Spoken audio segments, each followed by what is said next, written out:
En fait, il y a eu toutes ces attaques, comme tu dis, qui créent un climat de souffrance au travail. Et pour autant, le gouvernement, il ne s'arrête pas. Il continue à y avoir des attaques.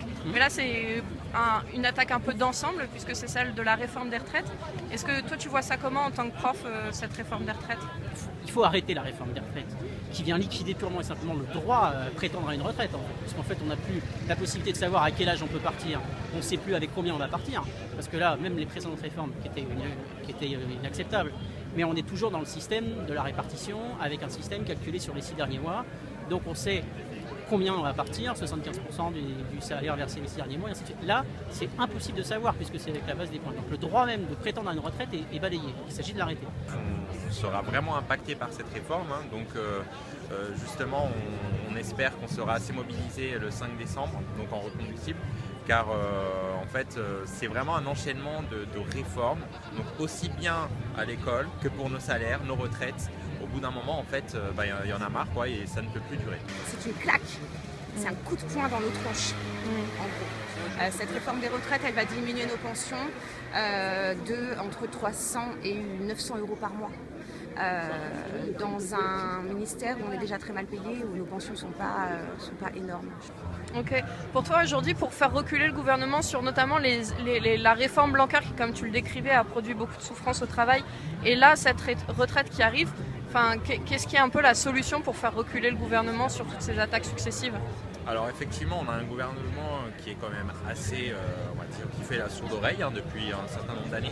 Donc je pense que là, il faut une grève générale, donc que ce soit les fonctionnaires, ceux qui travaillent dans le privé, les précaires, donc ceux qui sont au chômage, car eux aussi sont touchés par une réforme qui est tombée il n'y a pas très longtemps, les gilets jaunes. Donc moi je pense qu'effectivement, il faut qu'à partir du 5 décembre, tout le monde soit dans la rue et en même temps tous unis en fait. Surtout, je crois qu'on est tous conscients aujourd'hui, et ça se met vraiment en place là pour le 5 décembre, que la convergence, elle est indispensable. On a dans tous les corps de métier, que ce soit public ou privé d'ailleurs, on a exactement les mêmes problématiques. La réforme des retraites, elle est pour tout le monde. Le pouvoir d'achat qui diminue, c'est pour tout le monde. Je vois qu'on est de plus en plus nombreux à se mobiliser. La grève du bac, ça a quand même été énorme, c'est un truc historique. Malgré ça, Blanquer n'a pas arrêté d'enchaîner des mesures de plus en plus dures et difficiles pour les personnels et pour les élèves et pour les parents d'élèves. Ça veut dire qu'il n'en a rien à faire de ce qu'on dit. Donc on va nécessairement réfléchir à des moyens d'action qui sont plus lourds, plus durs.